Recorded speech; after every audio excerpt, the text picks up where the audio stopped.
Véritable success story de la radio Espace Guinée, les Grandes Gueules, détentrices des meilleurs scores radio en Guinée, de la meilleure émission talk show, a donné le créneau horaire du départ au bureau et du retour à la maison, récoltant depuis des années consécutives le titre d'émission la plus écoutée en Guinée, toutes catégories confondues. Un grand total de plus de 5 millions d'auditeurs ont été fidèles au talk show Les GG, diffusé jour après jour sur toutes les stations du réseau Adafo Média de 9h à 10h30, un exploit qui restera longtemps dans les annales de la bande FM en Guinée. Est-ce que ces propos ont été mal interprétés? On va poser la question au conseil en communication du Premier ministre. Bien sûr, Dr Ousmane Kaba va réagir. Vous permettez, Moussa, donc. Monsieur Mamadou Diallo, conseil en communication du PM, il est en direct. Les Grandes Gueules. Bonjour, monsieur Diallo.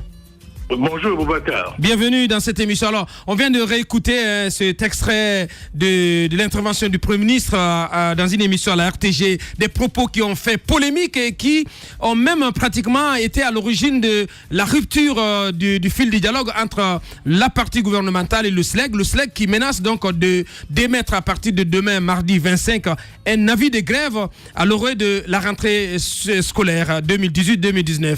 Expliquez-nous comment vous analysez ces propos, ces déclarations du Premier ministre. En fait, Abakar, il faut dire que j'ai suivi tous les médias au lendemain de la diffusion de cette émission sur les antennes de la télévision nationale.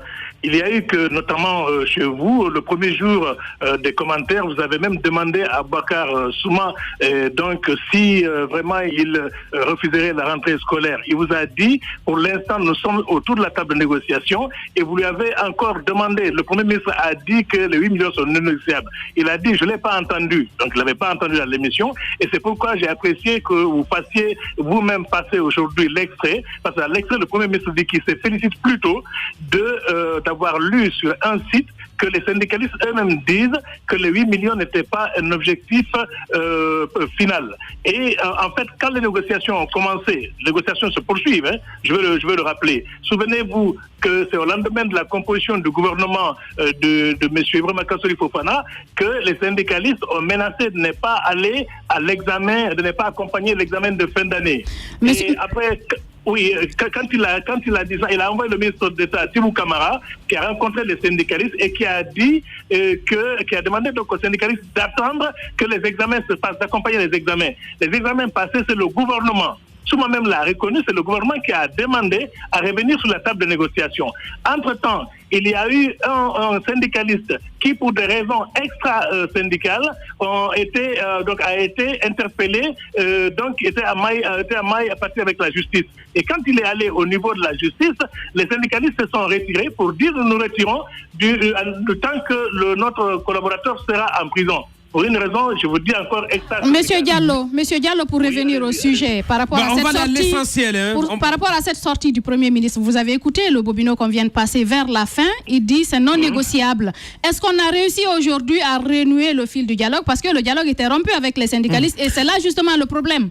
Parce que c'est bien qu'ils se réjouissent au départ, mais si lui-même à la fin il dit que c'est non négociable, est-ce que vous pensez que c'était bien de le dire ainsi? Madame, il a dit lui-même dans l'émission que la façon de le dire pourrait être vu sous un angle incorrect. Mais il a dit ceci.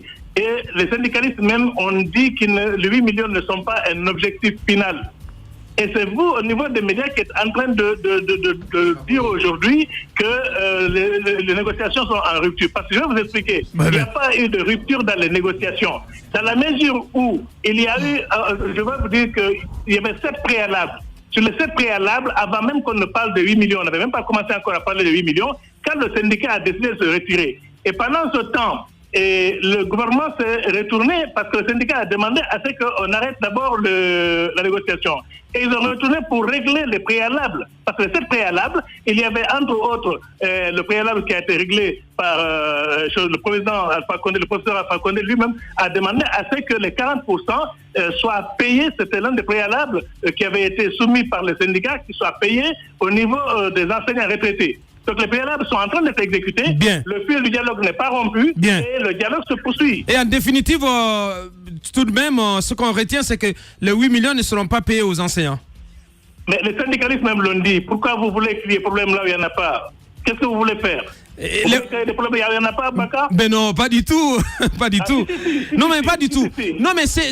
Parce que, écoutez, les deux parties, le gouvernement dit que les 8 millions ne sont pas négociables. Techniquement, Dr Ousmane Kaba vous a dit tout à l'heure, un économiste, que les explications tiennent. Ensuite, le syndicat lui-même dit qu'il n'est pas un objectif final, les 8 millions. Mais vous voulez coûte que coûte qu'on parle de 8 millions. C'est vous qui voulez qu'il y ait des problèmes. Et je sais pas pour quelle raison. Monsieur Mamadou Diallo, conseiller en communication du Premier ministre, Dr Ibrahima Kassory Fofana. Merci, monsieur Diallo, merci d'avoir répondu à nos questions ce matin. Radio Espace, les grandes gueules. Leur spécialité, c'est la démesure totale. Tant qu'ils ne changeront pas, nous ne changerons pas non plus. Les grandes gueules, à suivre tous les jours sur la radio d'opinion. Radio Espace. Nous sommes pratiquement à la fin de cette émission, encore quelques minutes à passer ensemble. Beaucoup de réactions venant surtout des militants du PADES. Je me permets donc, vous permettez, Dr Ousmane Kaba, donc je vais prendre 2 ou 3 qui tiennent en tout cas à s'exprimer lors de votre passage. Aboubakar Bigop Kaba qui nous écrit: j'ai toujours dit qu'en Guinée, le positionnement politique est abstrait et confus. Je pense que la meilleure façon de faire la politique, c'est de faire comme mon président, en l'occurrence, Dr Ousmane Kaba, qui défend une idéologie politique et un programme de société qui répond à l'aspiration du peuple de Guinée. En 2020, vivement le président Dr Ousmane Kaba. Donc c'est Aboubakar Bigop qui nous envoie à ce message. D'autres militants aussi sont très nombreux. Et notre ami Prince qui nous écrit aussi: Dr Ousmane Kaba et les policiers dans tout ça, ils posent la question qui sont sur les routes, même les dimanches. Les enseignants sont mieux payés que tous les fonctionnaires. Ils sont en classe de 8h à 14h maximum, 3 mois de vacances payées. Donc ils vous posent la question directement. On a écouté monsieur Mamadou Diallo. Qu'est-ce que vous pensez des déclarations du PM et de son intervention? Écoutez, ce que je constate simplement, c'est qu'on est en pleine confusion sémantique. C'est dommage parce que nous utilisons le français sans vraiment bien connaître. D'abord, l'erreur du Premier ministre, c'est de dire que ce n'est pas négociable. Il voulait dire simplement 8 millions, ce n'est pas possible. Mais on va négocier pour arriver à un niveau qui soit supportable par le budget. C'est tout ce qu'il a voulu dire. Mais il a mal dit parce qu'il a dit que ce n'est pas négociable. Alors que ça veut dire que ce n'est pas possible. Ce n'est pas possible de donner 8 millions, mais c'est négociable. On négocie. C'est pour ça que je parle de confusion sémantique. C'est le fait de parler une langue qui ne nous appartient pas. Et on fait beaucoup de confusion là-dessus. Tout est négociable, mais il a voulu dire que ce n'est pas possible de donner 8 millions. Il a juste parlé en économiste et en regardant le budget de la nation. Tout en laissant la porte ouverte aux négociations. Je pense qu'il faut donner une chance à la négociation. Moi, je suis enseignant. Je suis très sensible à la condition de vie des enseignants. C'est vrai que les enseignants guinéens sont mal payés, mais c'est vrai aussi que c'est toute la Guinée qui est mal payée. Voilà. Mais il faut faire un effort pour que l'éducation puisse aller de l'avant, parce que l'éducation, c'est l'avenir de la Guinée. Et vous êtes inquiet en ce qui concerne la rentrée au niveau du pré-universitaire. Et un mot aussi sur la rentrée universitaire qui a été, à mon avis, précipitée cette année. Quelle explication vous donnez à cela? Écoutez, je suis inquiet pour la rentrée pré-universitaire parce qu'il faut que les acteurs s'entendent. Il faut que les acteurs s'entendent pour que nos enfants puissent avoir la chance d'aller à l'école. Je suis inquiet pour la rentrée universitaire en tant que président de la CREUSUP, l'association des fondateurs des universités privées.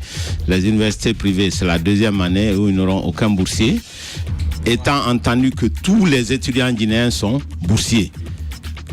Ça veut dire que dans nos universités privées ne pourront venir que les étrangers et des gens qui ont accepté de payer une bonne éducation pour leurs étudiants. Mais parallèlement, il faut le constater, les universités publiques sont en train d'organiser des cours privés payants à l'intérieur des universités publiques. Alors, c'est à vous de savoir ce que ça signifie. Moi, je comprends parfois rien à la démarche des Guinéens parce qu'on fait des choses complètement irrationnelles. Vous avez été pris de cours par rapport à cette rentrée universitaire?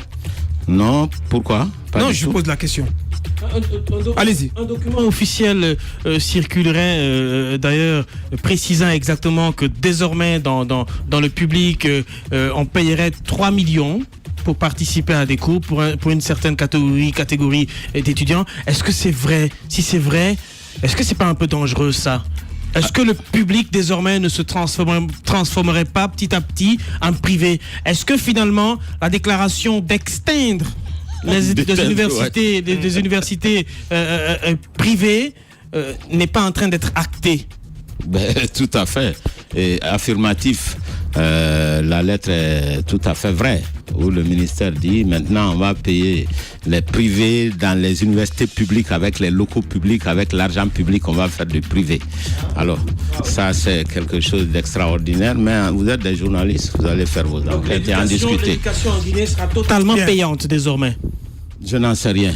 Bien. C'est pas ce que j'ai dit. Ce que j'ai dit, c'est qu'on nous a écrit pour dire qu'à l'intérieur des universités publiques, on va avoir des cours privés où des gens vont payer 3 millions. Ouais.